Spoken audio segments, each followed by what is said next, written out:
علیکم ورحمۃ اللہ۔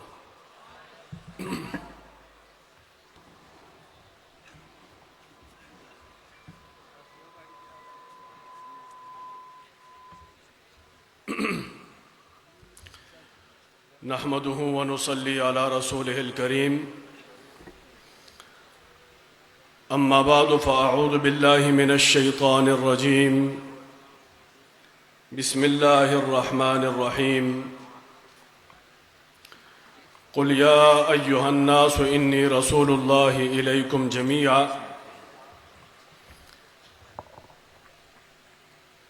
وقال تبارك وتعالى إنا نحن نزلنا الذكر وإنا له لحافظون، وقال النبي صلى الله عليه وسلم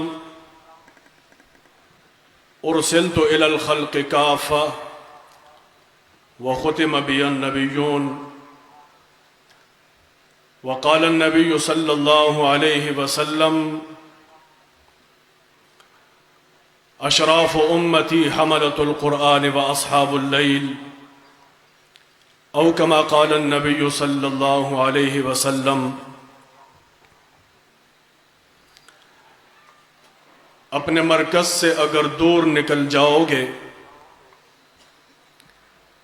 اپنے مرکز سے اگر دور نکل جاؤ گے، خاک ہو جاؤ گے، افسانوں میں کھو جاؤ گے۔ اپنے پرچم کا رنگ کہیں بھلا مت دینا،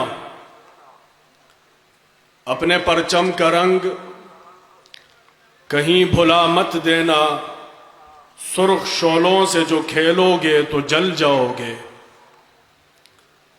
اپنی مٹی پہ چلنے کا سلیقہ سیکھو، سنگ مرمر پہ چلو گے تو پھسل جاؤ گے۔ تیز قدموں سے چلو اور تصادم سے بچو، بھیڑ میں سست چلو گے تو کچل جاؤ گے۔ اپنے قدموں سے چلو، نہ کسی کا سہارا چاہو، ٹھوکریں کھاؤ گے تو خود ہی سنبھل جاؤ گے۔ تیغوں کے سائے میں ہم پل کر جواں ہوئے ہیں، خنجر ہلال کا ہے قومی نشاں ہمارا،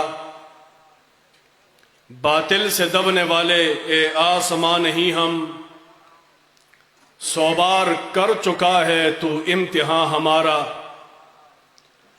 توحید کی امانت سینوں میں ہے ہمارے، آسان نہیں مٹانا نام و نشاں ہمارا۔ نہ منہ چھپا کے جیے، نہ سر جھکا کے جیے، نہ منہ چھپا کے جیے، نہ سر جھکا کے جیے، ستم گروں کی نظروں سے نظریں ملا کے جیے۔ بلکہ ان اشعار میں تھوڑی سی ترمیم کرتا ہوں۔ نہ منہ چھپا کے جیے، نہ سر جھکا کے جیے، اہل شرک کی نظروں سے نظریں ملا کے جیے، اہل بدعت کی نظروں سے نظریں ملا کے جیے۔ ارے راہ وفا میں ایک دن کم جیے تو کیا ہوا، ہم تو ساتھ ان کے تھے جو مشعلیں جلا کے جیے۔ انتہائی قابل احترام معزز و محترم فرزندان توحید و سنت، اصحاب رسول صلی اللہ علیہ وسلم کے سپاہیوں اور قرآن و سنت کے پرچم لے کر پوری دنیا کے اوپر اللہ کی توحید کے جھنڈے گاڑنے والے میرے موحد سنی مسلمان دوستو، اس عظیم الشان اور خوبصورت اجتماع کے انعقاد پر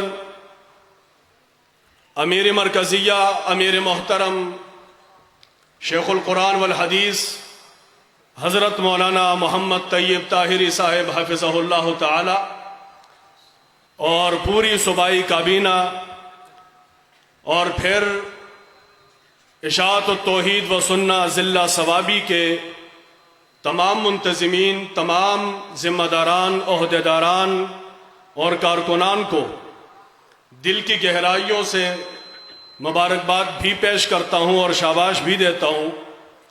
اللہ کرے آج کا یہ اجتماع پورے عالم اسلام کے لیے ہدایت کا ذریعہ بن جائے، اور اللہ پاک آپ کو آمین کہنے کی توفیق عطا فرمائے۔ بلند آواز سے میرے محترم دوستو، قرآن مجید کی 2 آیتیں میں نے آپ کے سامنے تلاوت کی ہیں۔ پہلی وہ آیت جو قرآن مجید کا وہ حصہ ہے جو رسول اللہ صلی اللہ علیہ وسلم کی اس صفت کمال کی طرف اشارہ کرتا ہے جو صفت کمال اللہ پاک نے اپنی مخلوق میں کسی اور کو نہیں عطا فرمائی ہے۔ آپ صلی اللہ علیہ وسلم کوہ صفا پر کھڑے ہو کر اپنی زندگی کی 40 بہاریں گزارنے کے بعد اپنے قریبی رشتہ داروں کو سامنے بٹھا کر وہ پیغام سناتے ہیں جس پیغام کے لیے اللہ رب العزت نے پوری کائنات کو وسعتیں عطا فرمائی ہیں۔ اللہ پاک نے جس مقصد کے لیے دنیا کو وجود دیا تھا اسی مقصد کو سامنے رکھ کر رسول اللہ صلی اللہ علیہ وسلم نے اپنے قریبی رشتہ داروں کو سامنے بٹھا کر ان کے سامنے ایک پیغام رکھا تھا، اور پیغام یہ تھا، یا ایھا الناس قولوا لا الہ الا اللہ تفلحوا، او لوگو لا الہ الا اللہ کہہ دو کامیاب ہو جاؤ گے۔ یہاں سے پیغمبر علیہ الصلوۃ والسلام کی زندگی کے اصل مقصد کا آغاز ہوتا ہے، اور یہ وہ آغاز ہے کہ جس آغاز کے بعد آپ صلی اللہ علیہ وسلم کی زندگی یکسر بدل جاتی ہے۔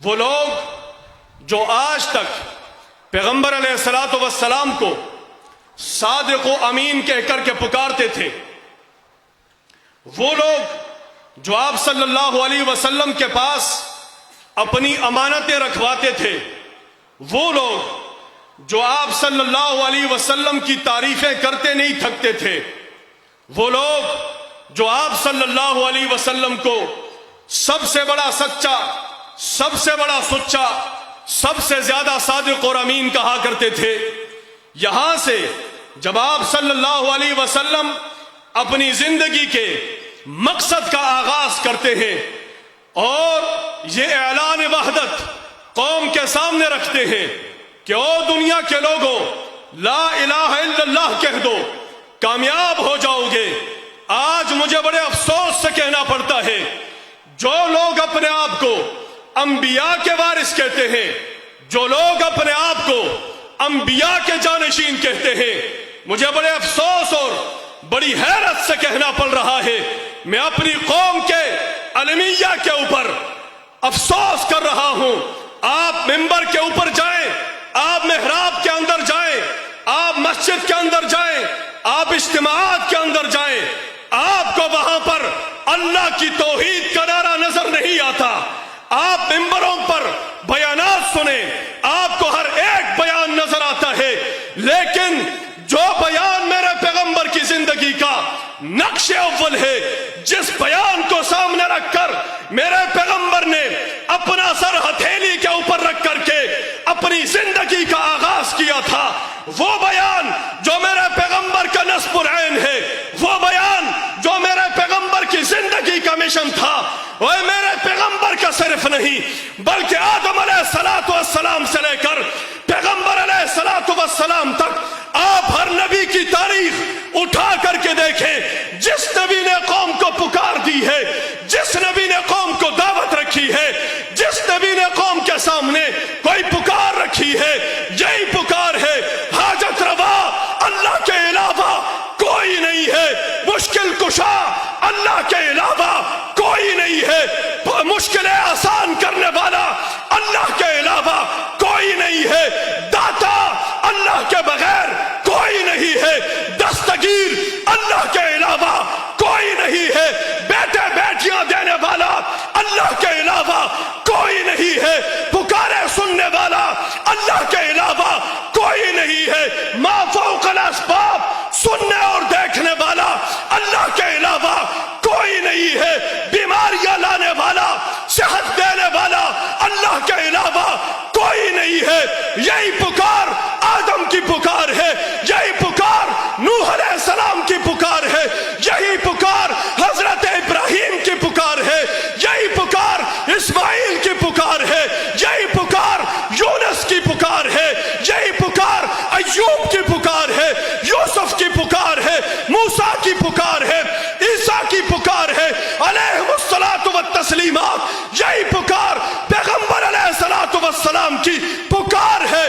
پہلی پکار زندگی کا مشن، زندگی کا مقصد، زندگی کا نصب العین۔ اگر آپ نے انبیاء کا دیکھنا ہے، آپ کو ایک ہی جملے کے اندر نظر آتا ہے، یا قوم اعبدوا اللہ ما لکم من الہ غیرہ یا ایھا الناس قولوا لا الہ الا اللہ تفلحوا۔ اور دنیا کے لوگوں، دنیا کی کامیابی چاہیے، آخرت کی کامیابی چاہیے، دنیا کی ناکامی سے بچنا چاہتے ہو، آخرت کے عذابوں سے بچنا چاہتے ہو، ذریعہ صرف اور صرف ایک ہی ہے، اور وہ ذریعہ اللہ کی توحید کے اوپر ایمان لانا ہے۔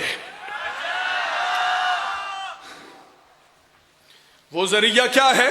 اللہ کی توحید کے اوپر کیا ہے؟ بولو اونچی آواز سے، اللہ کی توحید کے اوپر۔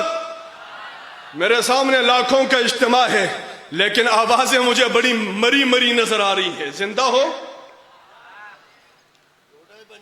ادھے کے ویخ جائے، ادھے کے ویخ جائے، لا سچت کے کم کم کسان ادھے دی ماشاءاللہ۔ دنیا اور آخرت کی زندگی اگر بنانا چاہتے ہو، اگر کامیابی چاہتے ہو، کامیابی کا معیار میرے بھائیو اللہ کی توحید ہے۔ کیا ہے؟ اونچی آواز سے کیا ہے؟ کامیابی کا معیار اللہ کی توحید ہے۔ یہی وجہ ہے کہ اللہ رب العزت نے کائنات کے اندر جتنے نبی بھیجے، کائنات کے اندر جتنے رسول بھیجے، ان سب کے ذمے سارے کام باقی لگائے ہیں، بعد میں لگائے ہیں۔ پہلی جو ذمہ داری اللہ نے اپنے نبیوں کو عطا فرمائی ہے وہ توحید ہے۔ وہ کیا ہے؟ وہ توحید کی ذمہ داری ہے۔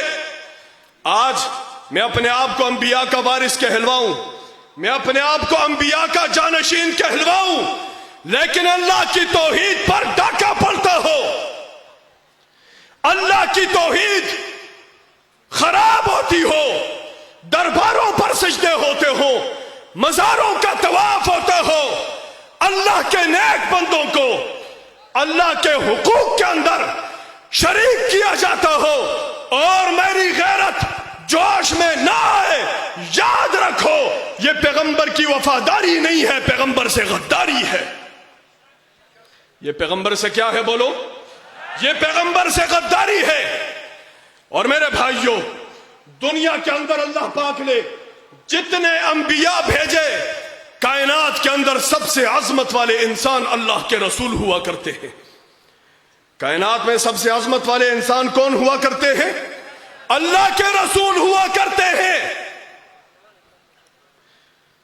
اور آپ کو پتہ ہے جو جتنا اہم عہدہ ہوتا ہے وہ اہم شخصیت کے حوالے کیا جاتا ہے، جو سب سے اہم امانت ہوتی ہے وہ اہم لوگوں کے حوالے کی جاتی ہے۔ میرے پاس کوئی امانت ہو، میں اپنی امانت کے لیے وفادار امانت دار بندہ ڈھونڈنے کی کوشش کرتا ہوں تاکہ میری امانت خراب نہ ہو جائے، میری امانت ضائع نہ ہو جائے۔ تو اللہ کے پاس جو کائنات کے اندر سب سے قیمتی امانت تھی وہ اللہ کی توحید ہے۔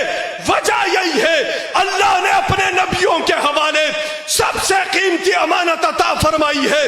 اور اشاعت التوحید و سنہ کے اجتماع عام کے اندر آنے والے توحیدی قافلے کے نوجوان ساتھیوں، میں آپ کو مبارکباد پیش کرتا ہوں۔ اللہ نے جو مقصد نبیوں کو عطا فرمایا ہے وہی مقصد آج پنج پیر کے اندر اللہ نے آپ کو عطا فرمایا ہے۔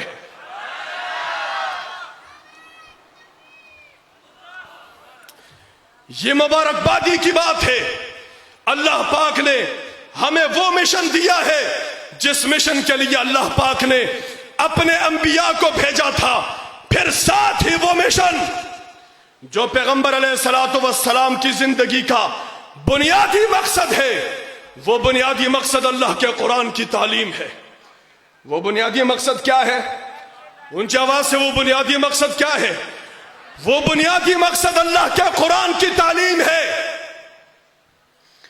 اور یہاں پر بھی ہم مبارکباد کے مستحق ہیں. ہماری سعادت مندی ہے، اللہ نے پیغمبر کا وہ مشن بھی ہمیں عطا فرما دیا ہے. وہ مشن بھی ہمارے پاس اللہ کی توحید کا مشن اشاعت التوحید و سنہ کے پاس ہے. اللہ کے قرآن کی تبلیغ کا مشن بھی اشاعت التوحید و سنہ کے پاس ہے. پھر میں کہنا چاہتا ہوں، واہ حسین علی الوانی، تیرے شاگردوں کی عظمتوں کے کیا کہنے ہیں. تیرے شاگردوں کو اور تجھے بھی اور تیری جماعت کو اللہ پاک نے وہی مشن دیا ہے جو اللہ نے اپنے انبیاء کو عطا فرمایا تھا. لیکن ساتھ ہی میرے بھائیوں، ہمیں اس مشن کے اوپر کاربند رہتے ہوئے استقامت کے ساتھ کام کرنا پڑے گا. نظریہ کے ساتھ وابستگی یہ بہت ضروری چیز ہے. نظریہ کے اوپر اعتماد اور اطمینان یہ بہت ضروری چیز ہے. اور اسی نظریہ کے اوپر استقامت کے ساتھ ڈٹ کر کے کام کرنا. ان الذین قالوا ربنا اللہ، جن لوگوں نے کہا اللہ ہمارا رب ہے، ثم استقاموا، پھر وہ ڈٹے رہے، پھر مشکلات آئی لیکن وہ پیچھے نہیں ہٹے، پھر جیلیں آئی وہ گھبرائے نہیں ہے، پھر شہادتیں آئی وہ پیچھے بھاگے نہیں ہے، بچوں کی مشکلات آئی وہ پریشان نہیں ہوئے، بیویاں بیوہ ہوئی وہ گھبرائے نہیں ہے. وطنو علاقہ ان سے چھڑا دیا گیا تھا لیکن ان کے پائے استقلال کے اندر لرزش نہیں آئی. ثم استقاموا، وہ پھر ڈٹے رہے اپنے مشن اور موقف اور کاس کے اوپر کاربند رہتے ہوئے استقامت اختیار کر لی تھی. پھر ایسے لوگوں کے اوپر اللہ کی مدد اترا کرتی ہے.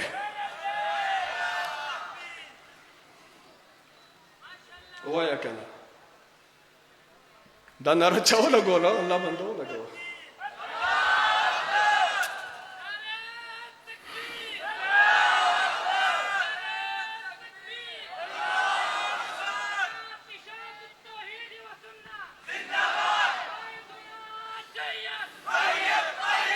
میرے بھائیوں، استقامت انسان کو تب ملتی ہے جب اس کو اپنے نظریہ کے اوپر، اپنے مشن کے اوپر، دستور اور کاس کے اوپر پوری طرح اعتماد ہوتا ہے. صحابہ اکرام کی تاریخ اٹھا کر کے دیکھیے، بدر کے اندر 313 اگر 1000 کے مقابلے کے اندر فاتح بن کر کے واپس آتے ہیں. وجہ یہی ہے استقامت تب ملی تھی جب اپنے نظریے کے اوپر اعتماد تھا، نصب العین کے اوپر اعتماد تھا.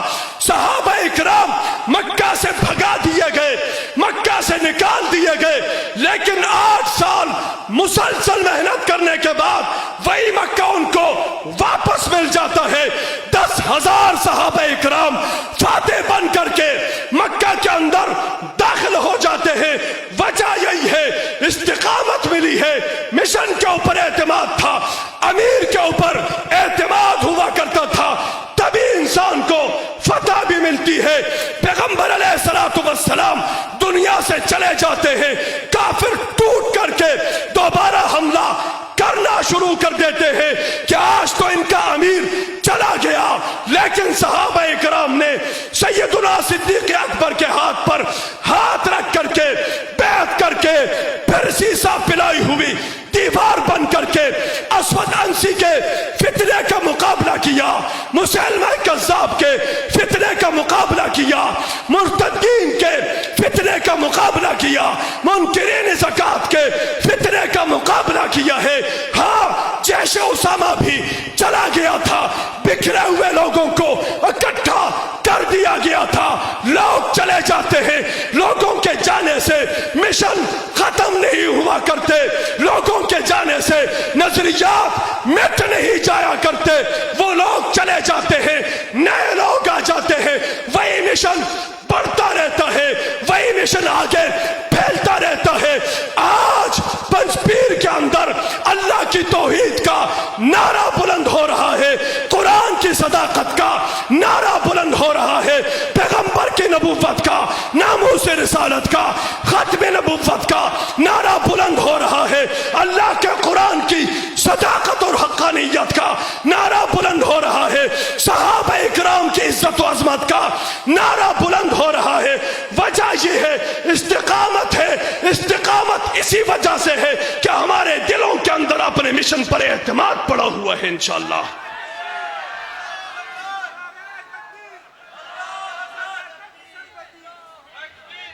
لوگ چلے جاتے ہیں، شخصیات چلی جاتی ہیں، شخصیات کے جانے سے مشن نہیں مٹا کرتے، شخصیات کے چلے جانے سے نظریات ختم نہیں ہوتے۔ اگر شخصیات کے جانے سے مشن مٹ جاتا تو یاد رکھو پیغمبر علیہ الصلوۃ والسلام کی دنیا سے رحلت کرنے کے بعد آج پنج پیر کی دھرتی پر اللہ کی توحید کا نعرہ نہ ہوتا۔ یہ نعرہ ہمارے پاس موجود ہے، اللہ کی توحید بھی موجود ہے، صداقت قرآن بھی موجود ہے۔ وجہ یہ ہے کہ صحابہ اکرام نے پیغمبر کے جانے کے بعد، پیغمبر کی زندگی کے ختم ہونے کے بعد اپنے مشن سے بے وفائی نہیں کی، غداری نہیں کی، بلکہ صدیق اکبر کو آگے کر کے ان کو امام تسلیم کیا، اور جس جذبے اور ولولے کے ساتھ پیغمبر علیہ الصلوۃ والسلام کے دور کے اندر کفر کے ساتھ ٹکرایا کرتے تھے، ان کی امارت اور قیادت کے اندر اسی جذبے سے ٹکرایا کرتے تھے۔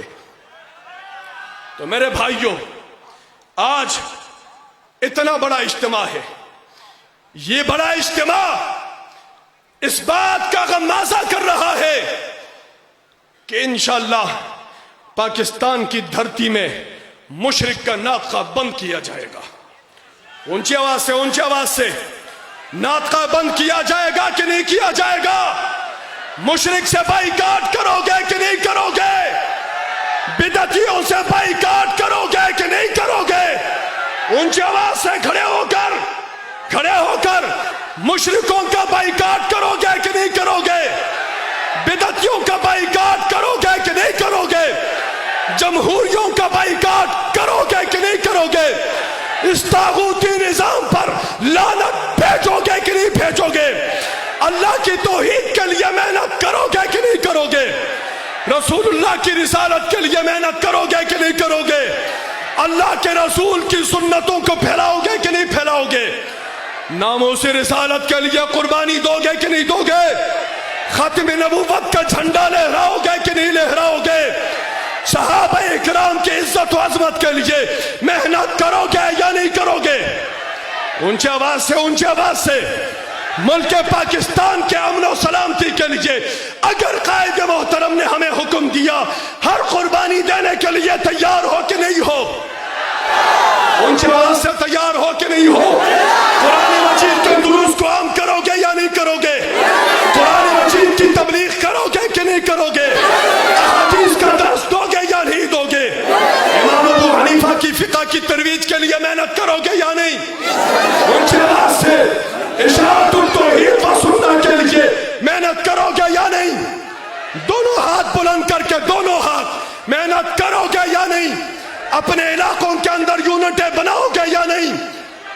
اپنے گھروں پہ اشاعت التوحید و سنت کے پرچم لگاؤ گے یا نہیں؟ صرف وہ وعدہ کرے جو اشاعت کا پرچم لگائے گا، جو نہیں لگائے گا وہ ہاتھ بلند نہ کرے۔ لگاؤ گے یا نہیں لگاؤ گے؟ محنتیں کرو گے یا نہیں کرو گے؟ اگر آپ اس عزم کے ساتھ، اس ولولے کے ساتھ، اس جوش اور خروش کے ساتھ تیار ہیں تو پھر میں کہنا چاہتا ہوں کچھ اور بڑھ گئے ہیں اندھیرے تو کیا ہوا؟ کچھ اور بڑھ گئے ہیں اندھیرے تو کیا ہوا؟ ہمیں اندھیروں سے کوئی ڈر نہیں ہے۔ کبھی اندھیرے کفر کی شکل میں آتے تھے، کبھی اندھیرے شرک کی شکل میں آتے تھے، کبھی اندھیرے انکار حدیث کی شکل میں آتے تھے، کبھی اندھیرے انکار ختم نبوت کی شکل میں آتے تھے، کبھی اندھیرے انکار صحابہ کی شکل میں آتے تھے۔ یہ سارے اندھیرے تھے، ختم ہو گئے ہیں انشاءاللہ العزیز، کچھ اور بڑھ گئے ہیں اندھیرے۔ تو کیا ہوا؟ یہ سارے اندھیرے بھی رہیں گے، ہماری محنت جاری رہے گی، یہ اندھیرے بھی رہیں گے، ہمارا مشن بھی جاری رہے گا۔ کچھ اور بڑھ گئے ہیں اندھیرے، تو کیا ہوا؟ مایوس تو نہیں ہے طلوع سحر سے ہم، فاللہ خیر حافظہ وہو ارحم الراحمین۔ ماشاءاللہ، یہ 2 منٹ